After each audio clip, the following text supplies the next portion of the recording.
tal? ¿Cómo están? Muy buenas noches, gracias por su sintonía. Soy Eduardo Arévalo y esto es Debate. Esta noche tenemos el gusto de recibir en los estudios a Alejandro Gutman, presidente de Fundación Forever, a quien le damos la más cordial bienvenida. Gracias por acompañarnos, Alejandro. Hola Eduardo, muchas gracias por la invitación, muy gentil, y buenas noches a la audiencia.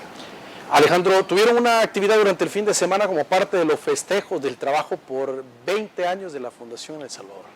Bueno, sí, estamos celebrando, Eduardo, la participación de la gente en la construcción de su propio futuro. Nos hemos dado cuenta a través de los años que la esencia del desarrollo del ser humano tiene que ver con la construcción de las relaciones y de los procesos integradores entre las personas y entre las personas y las instituciones. El poder participar en construir esas relaciones le permite a la gente entrar en un desarrollo, en una construcción de una vida digna. Empiezan a notar una diferencia muy grande cuando se empieza a relacionar. Para entender toda esta dinámica, Eduardo, lo que hay que tener en claro es que la diferencia entre la pobreza y el desarrollo radica fundamentalmente en la cantidad y calidad de las relaciones que esa persona tenga con otras personas o con otras instituciones. En función de la cantidad y de la calidad de las relaciones que usted tiene con la universidad, con el sistema de salud, con lo emocional, con el arte, con lo laboral, etcétera, etcétera. Entonces, en función de eso, usted está viviendo en un marco de desarrollo en donde las posibilidades van a ser muchísimas más, o va a estar viviendo en un grado de empobrecimiento muy difícil para salir de todo eso.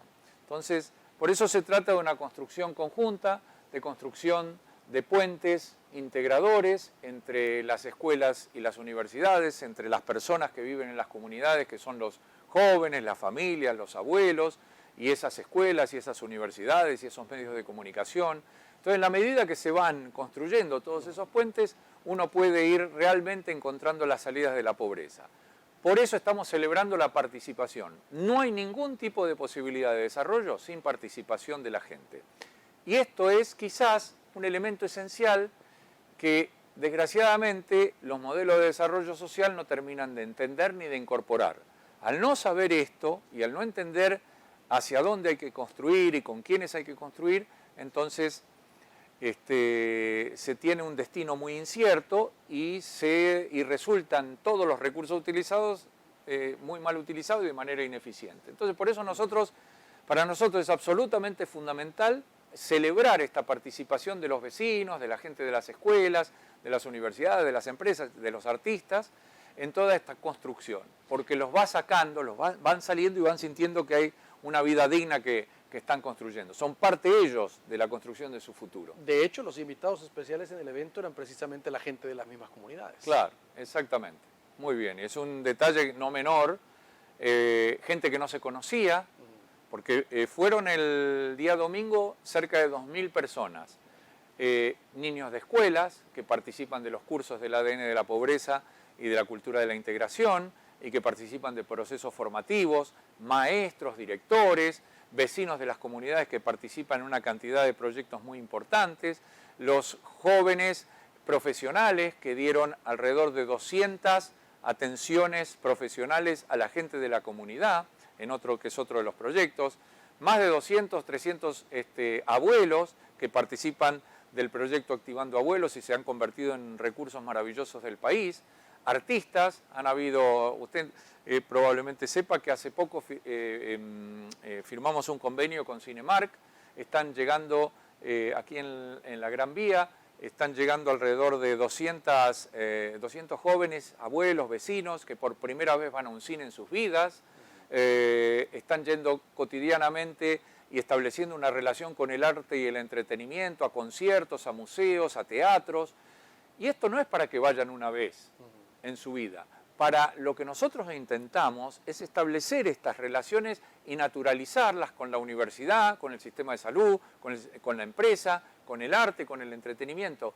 Eso es lo que permite a la gente salir de la pobreza. Naturalizar esas relaciones y tenerlas como como algo Cotidiano. cotidiano, como algo regularizado, como algo aspiracional y que uno sabe que lo construye y que no se queda en esa mirada desesperanzadora. Mire, quizás lo más triste que a uno le toca vivir en esta lucha desde hace 20 años es cuando uno va a las comunidades y ve esa mirada perdida, esa mirada muchas veces en las personas que tienen más de 30 años en general, como agotadas, desesperanzadas, sin ningún tipo de ilusión en que cualquier cosa que suceda los va a cambiar. Ese es el lugar más difícil de convertir a una persona, de tener la posibilidad de que cambie, pero es posible también que cambie. Esa mirada es la más triste, es la más difícil, porque siente esa persona que ninguna cosa que usted vaya a proponerle tiene algún tipo de efecto que le permita a ella cambiar. Entonces, lo que aspira es que le dé algo concreto para poder llegar a fin del día. Entonces, de esa manera, se ha acostumbrado a vivir no solo esa persona, sino muy probablemente su familia y sus abuelitos, y así, generación tras generación, van aprendiendo a vivir en el día a día. Pero hay muchísima gente que vive en las comunidades empobrecidas que tiene una mirada distinta a partir de que inmediatamente se va conectando con estos procesos integradores, con estas relaciones integradoras. Mira, ayer, Eduardo, me tocó estar en la Casa de la Integración, allí en Soyapango, donde tenemos la Casa de la Integración, y había alrededor de 40 abuelitas de los Conacastes, que es una colonia importante en Soyapango. Si usted miraba esos ojos de esas revitalizados, entusiasmados, le daban fuerza a uno para continuar estas luchas. El entusiasmo, la vibración, lo que le había cambiado la vida en tan poco tiempo, lo útiles que ellas se sentían, lo vibrantes que ellas se sienten al ir construyendo y sentirse como recursos maravillosos del país, no solo ellos al brindar su experiencia, sino también volcando todo lo que van aprendiendo en las universidades, lo que van aprendiendo en las empresas, los cursos de capacitación del ADN, todo eso va reconvirtiendo, va haciéndolas sentir muy diferentes en relación a cómo se sentían hace unos meses, olvidadas, por ahí deprimidas, que nadie les prestaba mayor atención. Ahora, tú has dicho que los procesos de integración deben convertirse en políticas públicas, sí, para que puedan ser sostenibles y abarcar la mayor cantidad de personas posible. Absolutamente. Esa es la lucha que venimos llevando desde hace 2 décadas. Y la verdad, por eso yo creo que venimos fracasando desde hace 20 años. Y la desaparición de la fundación se debería llevar a cabo por 2 cosas. Yo hasta fin de año llego, si es que esta cultura de la integración, si esta ley que ya ha sido sancionada por el señor presidente, no es abrazada como política pública. Yo espero, anhelo, le pido, le ruego al señor presidente que nos atienda para poder llevar toda esta ley que se convierta, que realmente adquiera esa vigencia. Si esto sucede, la fundación va a desaparecer porque va a haber logrado su cometido, que es convertir en políticas públicas proyectos que tienen un nivel de eficiencia tremendo y que uno puede constatar tanto desde el punto de vista cuantitativo como cualitativo. Sin ir más lejos, con los $900.000 que le van a haber sido adjudicados hasta fin de año, correcto, a la Fundación de parte del presupuesto nacional a través del Ministerio de Justicia y Seguridad Pública, se están llevando a cabo alrededor de 30 a 40 proyectos que van a haber realmente impactado la vida de alrededor de 20 a 25.000 salvadoreños. Nosotros estamos trabajando todos estos proyectos en Panchimalco, en Soyapango y en Ilopango. Pero la idea no es el año que viene tener $2 millones para la fundación o 4 millones, no. La idea no es tener una fundación gordita. La idea es realmente convertir esto en política pública del país para que cada salvadoreño en cada rincón, en el último, en el más olvidado, permita desarrollarse realmente y crecer, progresar, sentir que es un ser humano que va a poder alcanzar su potencial y por supuesto también que las políticas que utilizan, los recursos que utilizan, que son miles de millones, las organizaciones internacionales, que de algún modo acompañen, que tengan un poco de humildad para darse cuenta que si algunos de esos recursos son canalizados por un nuevo modelo de desarrollo social como es la integración, podrían beneficiar de manera mucho más eficiente que lo que vienen. El sistema actual de desarrollo social, Eduardo, está quebrado. Está quebrado, no saben cómo, ni aquí ni en Latinoamérica. No hay modelo de desarrollo social.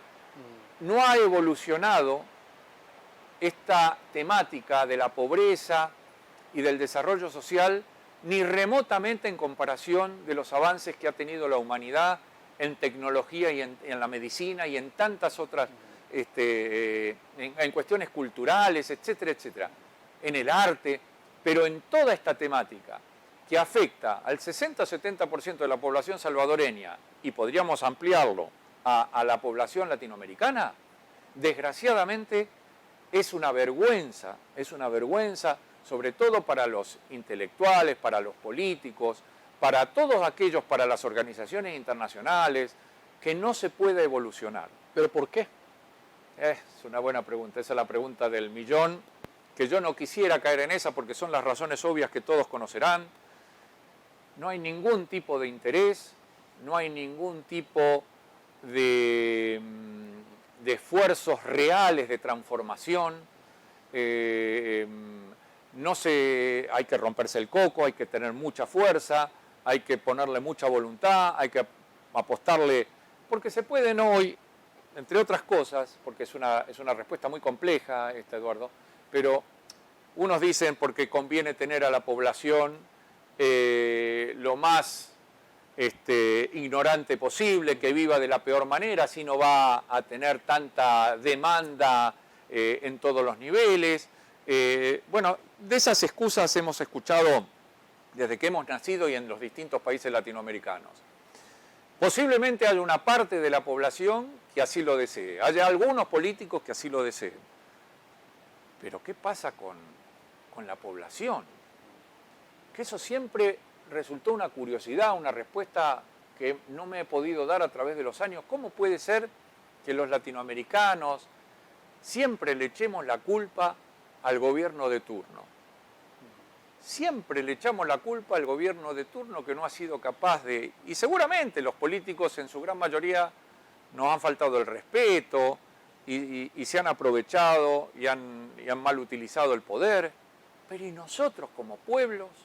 ¿Qué hemos hecho en líneas generales para provocar? No tenemos nada que decir, nada que hacer, no somos capaces de construir.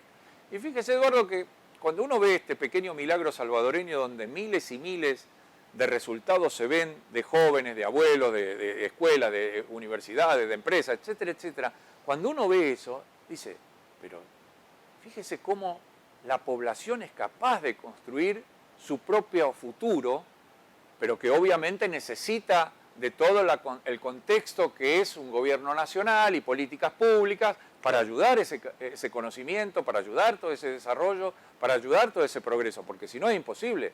No hay político que aguante, no hay empresa que aguante, no hay millonario que aguante, no hay fundación que aguante, no alcanza con eso. Usted necesita llevar todo esto desde los distintos lugares, pero la población es fundamental, tiene que haber una cierta rebeldía, tiene que haber una cierta vocación, tiene que haber cierta esperanza, tiene que haber un respeto por uno mismo, tiene que tener una cierta empatía, aunque sea por su familia, por sus vecinos, por sus conciudadanos.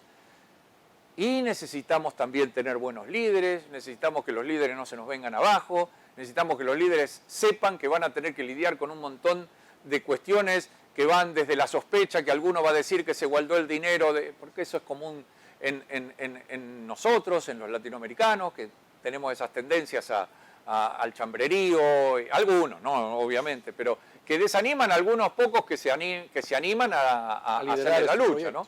Vamos a hacer una pausa, Alejandro, y continuamos hablando y abordando más sobre el tema. Ya regresamos.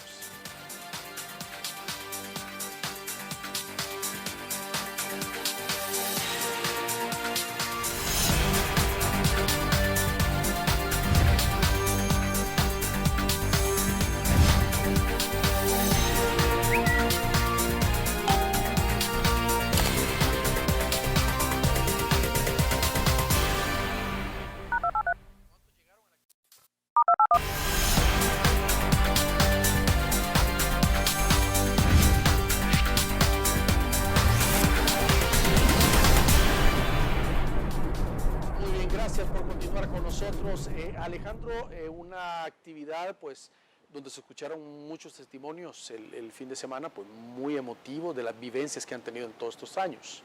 Así es, Eduardo. Llegaron alrededor de 2.000 personas, que es un número considerable realmente, de jóvenes y de distintos lugares del país, de jóvenes, de familias, de parientes, de vecinos, de San Miguel, de Sonsonate, de Chalatenango, realmente, bueno, obviamente de San Salvador, de Soyapango y de Santa Ana.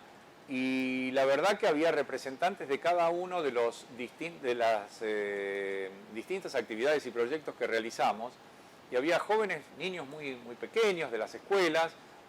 Estaba la gente ahí de Veracruz, por ejemplo, que se dio cita en gran número. Alrededor de 200 jóvenes y familiares y maestros del centro escolar de Veracruz, que es un centro escolar muy activo, muy humilde, pero sumamente activo, con unas enormes ganas, con unos directores excepcionales. Digo directores porque está el retirado que ayuda muchísimo, y un atleta, que ahora se me va el nombre de él, perdón, un muy buen atleta salvadoreño, que acaba de venir de Nicaragua, y que hoy es el director de dicho centro escolar, también muy activo, una subdirectora. Bueno, ellos estaban contando, por ejemplo, su participación a través de los cursos del ADN de la pobreza y de los procesos formativos, y cómo se van involucrando y cómo van viendo, van teniendo una mirada distinta, donde van sintiéndose protagonistas de su nueva vida, donde había también abuelos contando su experiencia de lo que era antes su vida y lo que es ahora, a través de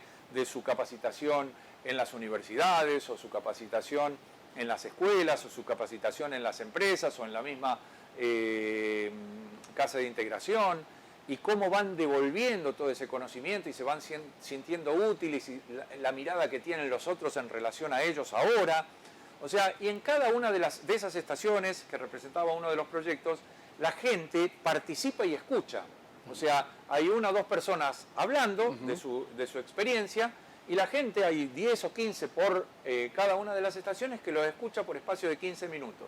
Esa interacción es maravillosa, porque son los mismos salvadoreños los que van protagonizando todos esos cambios y están motivando a otros a que participen, a que se involucren, a que dejen de quedarse en esa esperanza que desespera, y que sean ellos los protagonistas de todos esos cambios. Y ahí estaba las escuelas y estaban las universidades ofreciendo, dando una oferta académica. Usted sabe que las universidades tradicionalmente no brindan esa oferta académica, no van a las escuelas en esas colonias. Hoy esto debe ser también naturalizado, como hablábamos en el primer segmento, Eduardo. Es fundamental estaba la Universidad Pedagógica, la Universidad UMA, la Modular Abierta, UNAV, había empresas, estaba el Banco Agrícola, estaba la Curazao, estaba Alimentos y Postres, había Vidal, había unas cuantas. Entonces había emprendedores, estaban 14 o 15 jóvenes profesionales, que es otro de los proyectos más importantes. Fíjese, usted hablaba recién de estos proyectos y de la implementación en políticas públicas. Nosotros, cuando arrancamos este proyecto de jóvenes profesionales, iba muy poca gente el año pasado. La gente que iba a recibir, los vecinos que iban a recibir a los jóvenes profesionales de atención, no iba. ¿Por qué? No, que a nosotros cuando viene alguien es gratis. Entonces, incluso la gente que trabaja en la fundación decía, no funciona el proyecto. Denle para adelante, es toda una cuestión contracultural, es necesario que la gente, aunque sea a precios populares, pero necesitamos reconocer, si no, nunca va a ser sostenible el trabajo de los jóvenes profesionales. No hay manera, y no podemos aspirar a que venga alguien, una fundación, y que vaya a esta comunidad. Nosotros tenemos que volcarlo. Mire, la gente vive muy mal, entre otras cosas, porque nunca tiene una atención médica, porque no pueden ir a un psicólogo, porque no pueden ir a un abogado y resolver sus problemas, porque no pueden ir a un maestro para que les solucione los problemas de los hijos cuando tienen algunos inconvenientes, y así con cada una de las profesiones. Entonces, eso deteriora la calidad de vida de uno.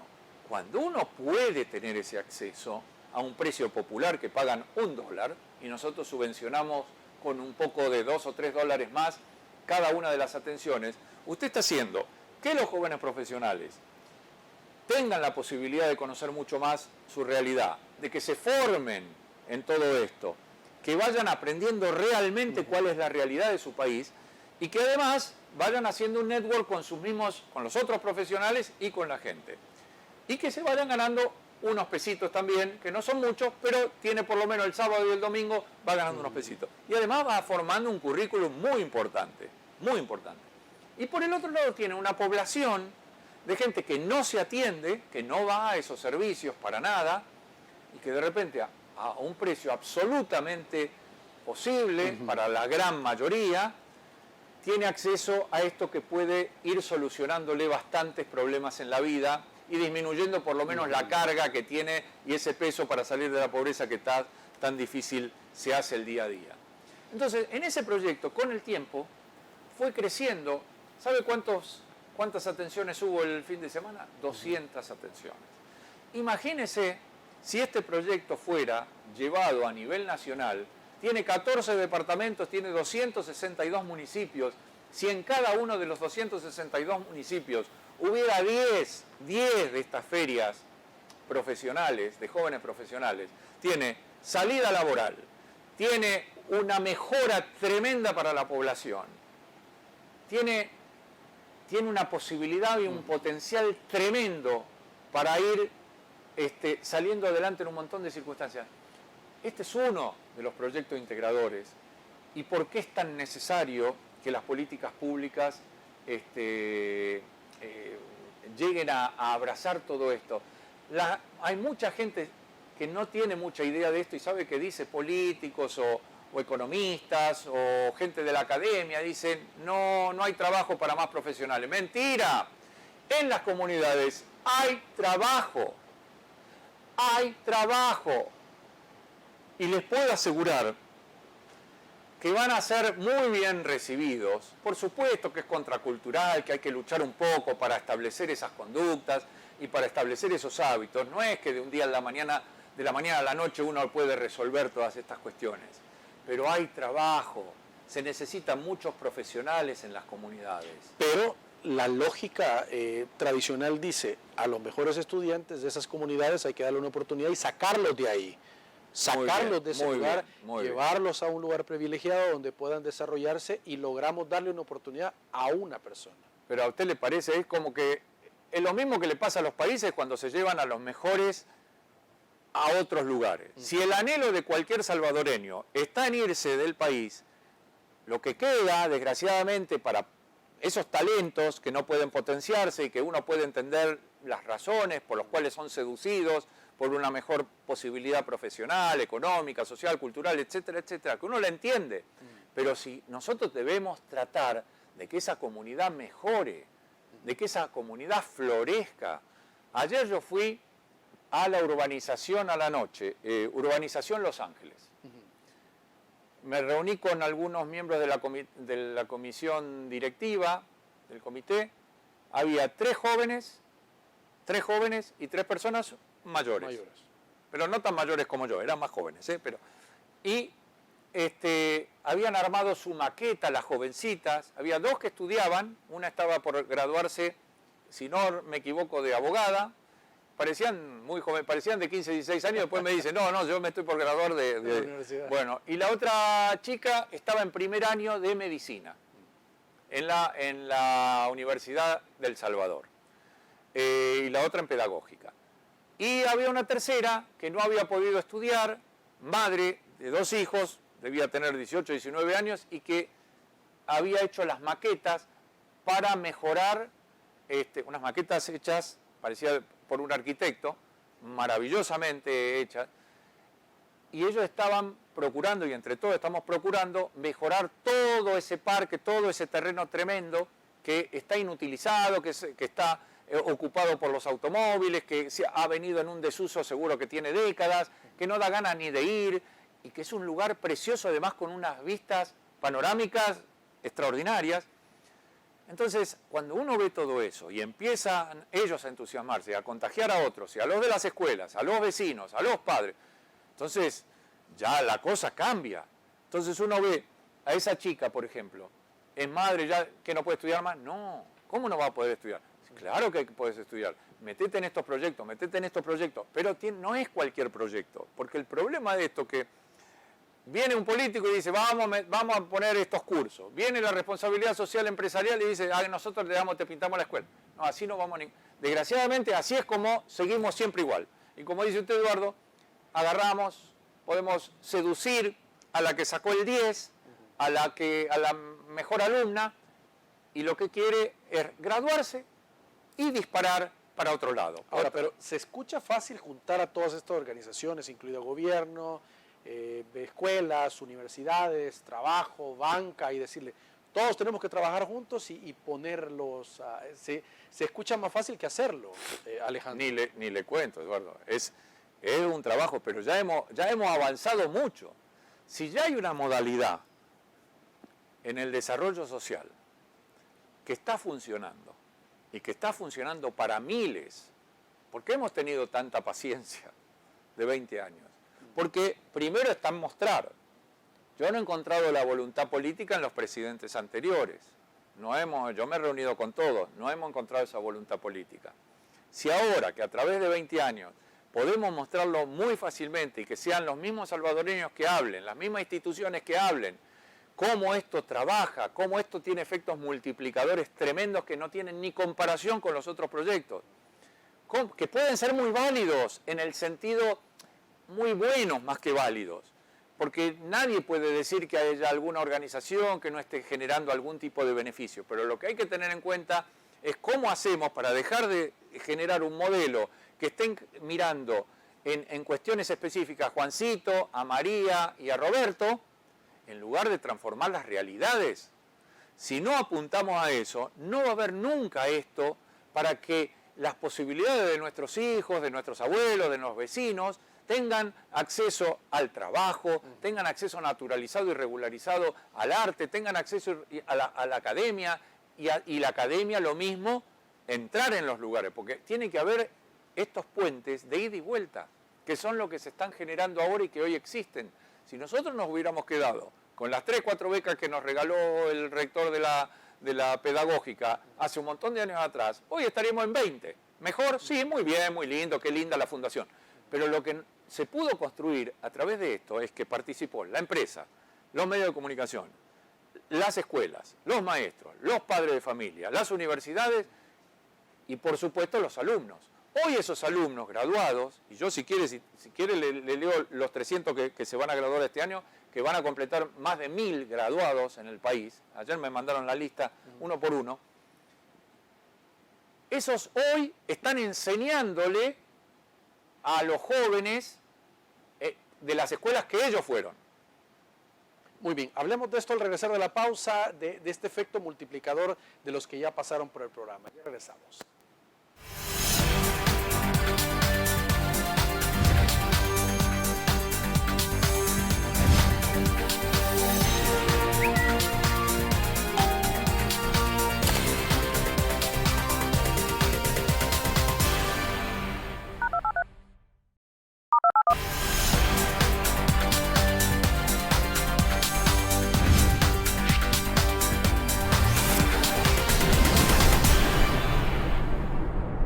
Gracias por continuar con nosotros. Alejandro, decíamos finalizando el segmento anterior la importancia de esa interrelación de los que ya pasaron por estos procesos y que más que su testimonio, pues es el trabajo mismo que hacen en favor de los que están ingresando o están desarrollándose en. Usted imagínese, Eduardo, que cuando empezó todo esto, se lo dicen los mismos graduados y los egresados, todos los que... Nosotros no creíamos en esto, nuestros padres no nos apoyaban, decían que era una mentira, un engaño, no vayas, los compañeros se reían, perdés el tiempo, etcétera, etcétera. No era algo normal en esas escuelas, en esos centros escolares, que hubiera jóvenes que ingresaran en las universidades. Cuando nosotros arrancamos en el INSO, en el Instituto Nacional de Soyapango, de 300 que se graduaban, Solo 3 ese año ingresaron en la universidad y porque pudieron pagar sus cuotas y creo que uno fue becado.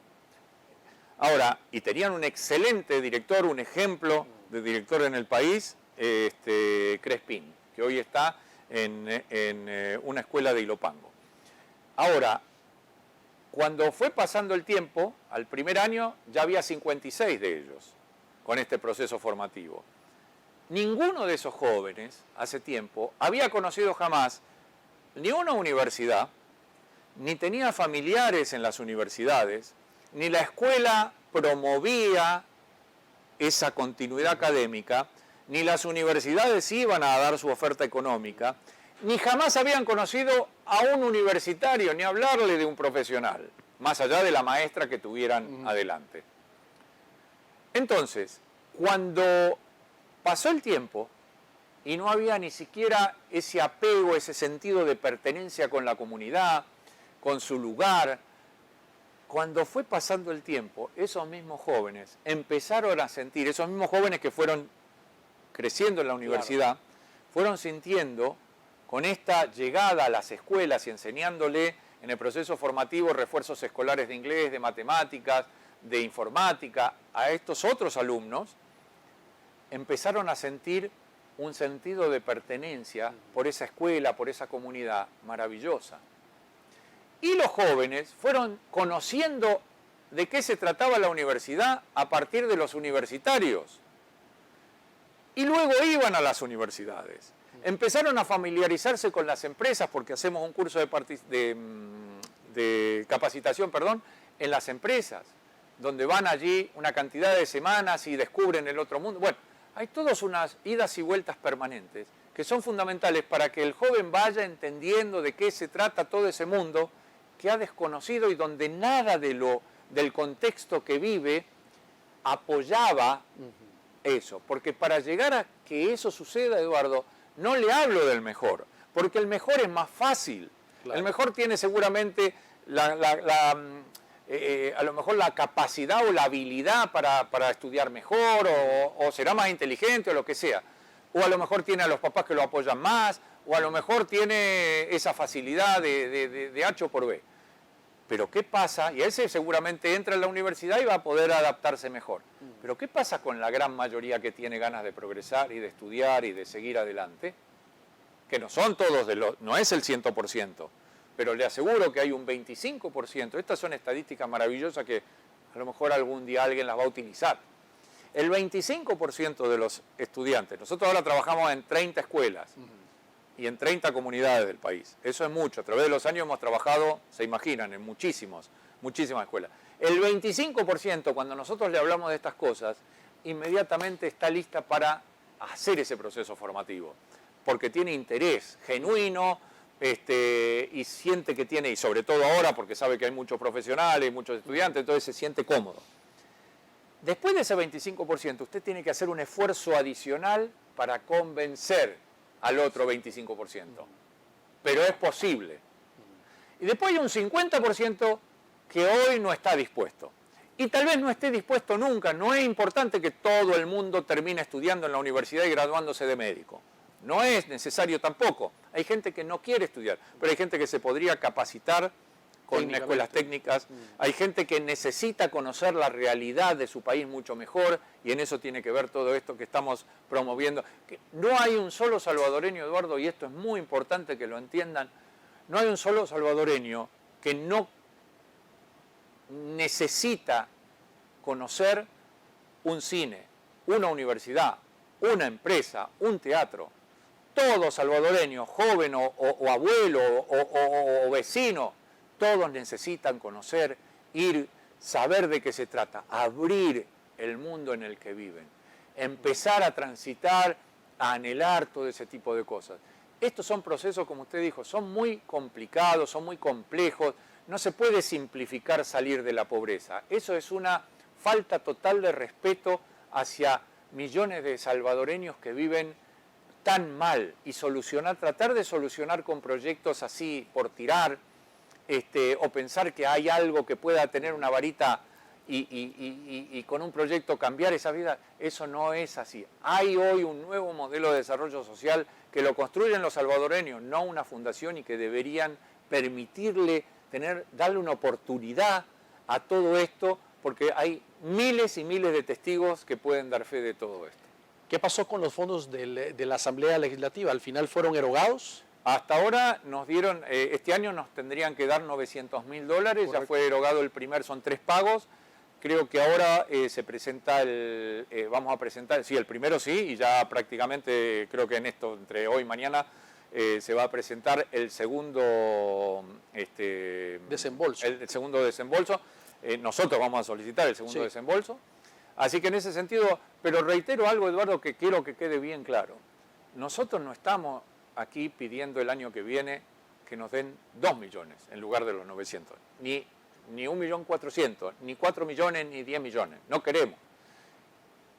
Queremos que el país abrace, que el país pueda disfrutar de esta construcción, que sean los millones de salvadoreños, a través de todas las instituciones públicas y de las distintas instituciones privadas, quienes vayan construyendo, y sean los salvadoreños y creando estas relaciones entre personas y instituciones, y entre instituciones entre sí, que aprendan a construir un modo de vida que no es necesario a veces tener $400 más en el bolsillo o $100 más en el bolsillo para sentir que uno está empezando a construir una vida que lo va sacando de la pobreza. Fíjese qué curioso, que por supuesto que la parte económica, ¿quién va a dudar? No voy a inventar nada, no voy a explicar nada de la necesidad de comer y de las primeras necesidades.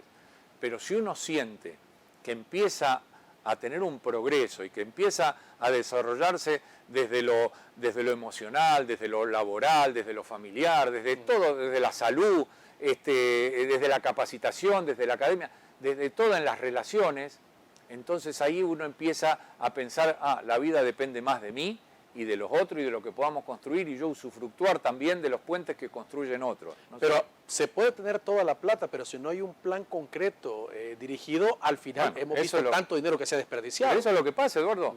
Si no hay un problema de dinero, el dinero está. Ahora, no hay posibilidad de cubrir las necesidades para salir de la pobreza, si no se tiene proyecto eficiente. Eso es lo triste. Y más triste aún, Eduardo, porque siempre se dice que lo privado es más eficiente que lo estatal, en todos lados funciona más o menos así, salvo por ahí los países escandinavos, pero ¿qué pasa en las organizaciones internacionales que manejan miles de millones de dólares que no tienen? Mire, yo recién estaba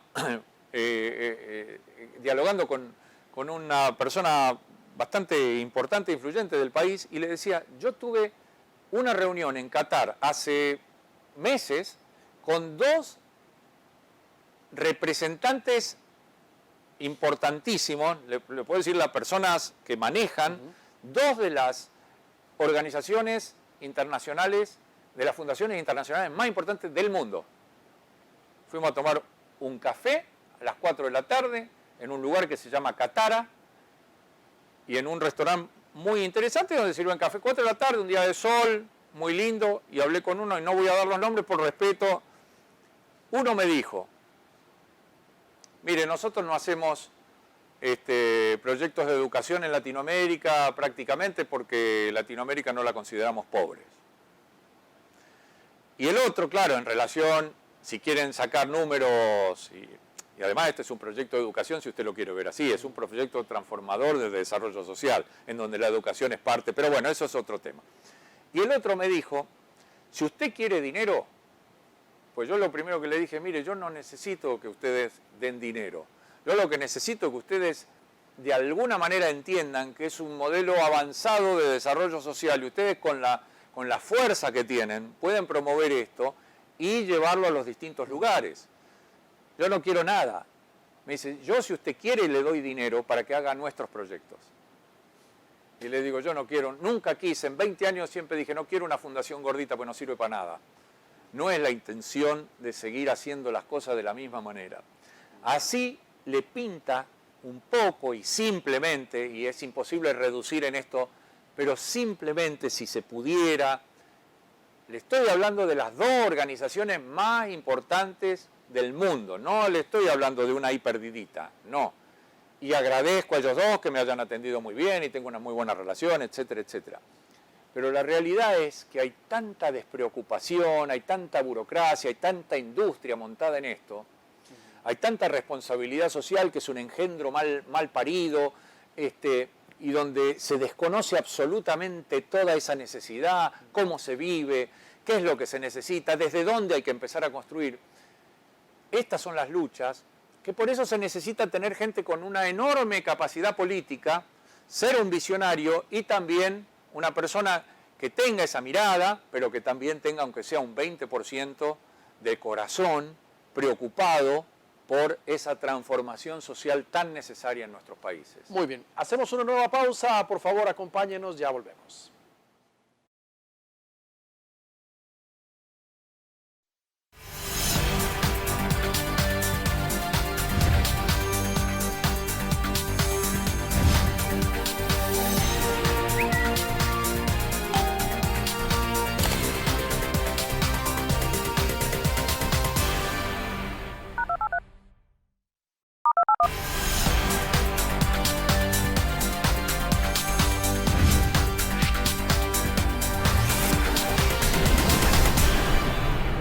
Muy bien, gracias por continuar con nosotros.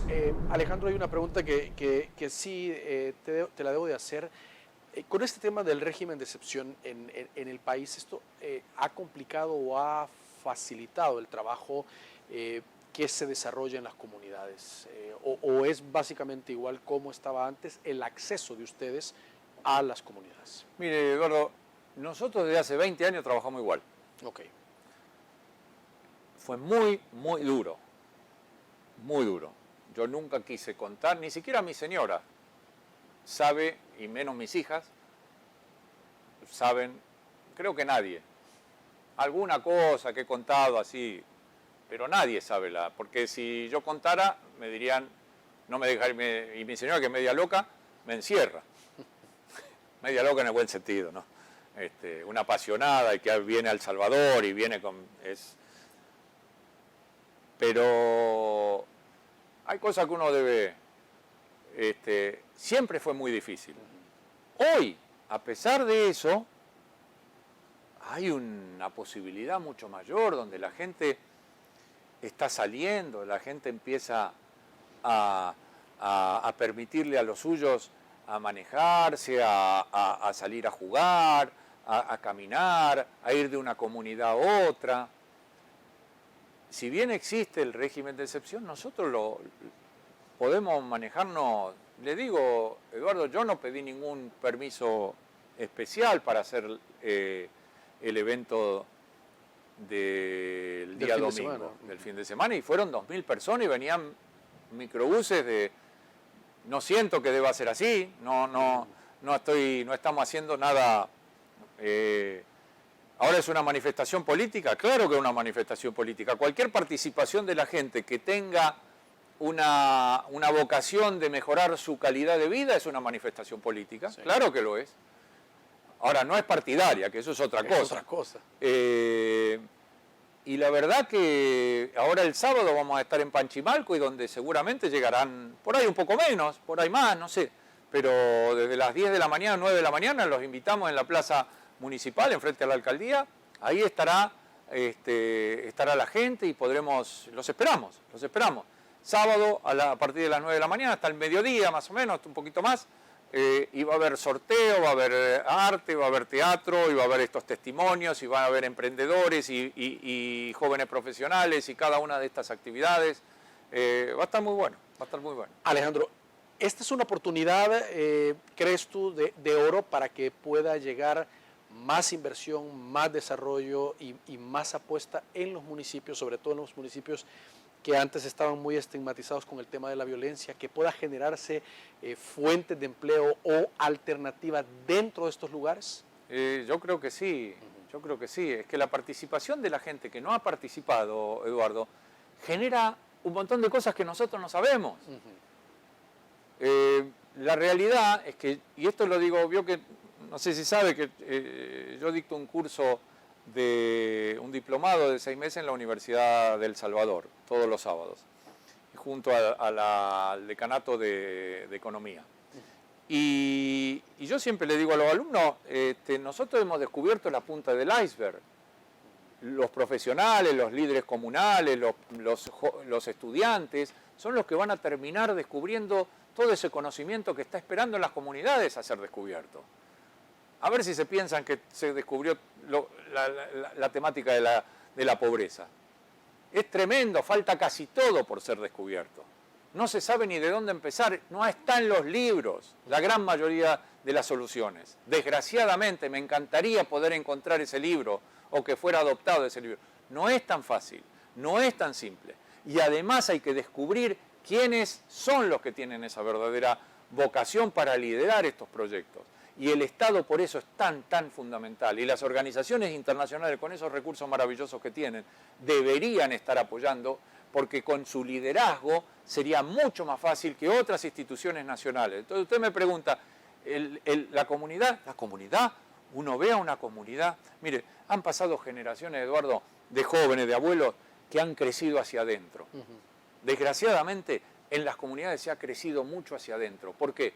Porque no quería, siempre en un gris, no quiero contar mis alegrías o mis tristezas porque podría ser un foco de atención por distintos motivos. Ahora empecemos a florecer, empecemos a mostrar lo mejor que tenemos en las comunidades que siempre ha estado pero que no lo han mostrado. Medios de comunicación. Eduardo, esto es uno de los proyectos, Integrando Medios. Los programas tienen que tener la voz de los... No es posible que los salvadoreños no se puede dar el país el lujo de no escuchar la voz de un niño salvadoreño, de un maestro salvadoreño, de una abuela salvadoreña que vive en las comunidades. Es enriquecedor para toda la población. Van a ver que ese niño es su hijo o su hija. Cuando descubran, cuando hacen los cursos de capacitación en las empresas, Eduardo, terminan las 10 semanas o 6 semanas o 12 semanas, terminan llorando. Esa es una imagen.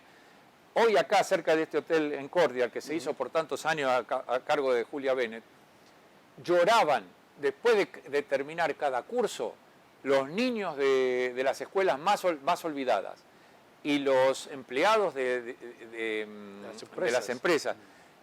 ¿Qué más distante que un banco como el Cuscatlán o un banco como hay otro banco que hizo tantos años, Cuscatlán amigo, el Agrícola muy amigo, pero hay otro, Scotiabank, perdón. Le estoy dando mucha propaganda gratis, no es cierto. Pero el Scotiabank lo hizo por años.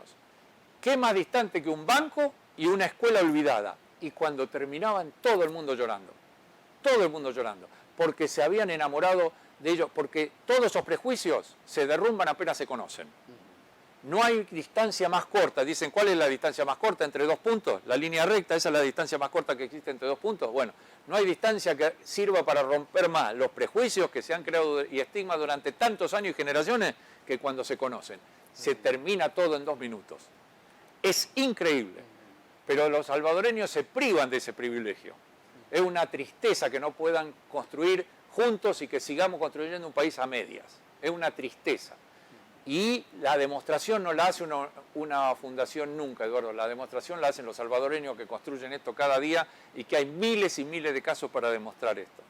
Así que yo puedo sonar más o menos convincente. No es importante lo que yo diga. Es importante que escuchen, que vean, que se den una oportunidad, que hay otra manera de poder salir adelante. No es posible que pasen generaciones de vecinos, de gente en las comunidades, de seres humanos que pasen por la vida sin pena ni gloria. Merecen vivir distinto. Y esto se sale todos juntos, no se puede, o la mayoría, no se puede con que uno le dice, yo te voy a dar un programa, yo te vengo a enseñar, esto tenés que hacer, o te vamos a hacer un curso de inglés, o no, te vamos a pintar la escuela. No va, es imposible. La gente vive en un contexto de cosas que por más que saque el título de X, si todo el contexto está mal, lo que va a hacer es que lo que usted dijo, se va a querer ir. Y la comunidad seguirá siendo igual, y se van a ir unos pocos pececitos contracorriente que van a haber tenido esa suerte o esa habilidad o ese esfuerzo, porque hay muchos desde el otro lado deben decir, yo salí de ahí, muy bien que salió de ahí. ¿Y los demás? Los demás que son la mayoría, yo pude. Paulo Freire decía siempre, no hay peores enemigos que aquellos que se convierten, que han salido y que de repente adoptan la actitud, son algunos, no todos, adoptan, si yo pude, eso se convierten en los peores jefes de los otros. Muy bien. Alejandro, se nos ha acabado el tiempo. Queremos agradecerte que nos hayas acompañado esta noche. Muchas gracias, Eduardo. Muy gentil y un cariño muy grande a toda la gente de TCS y a los televidentes que nos han visto. Muchas gracias. Y gracias a ustedes por su sintonía. Que descansen su cita con nosotros el día de mañana. Les esperamos.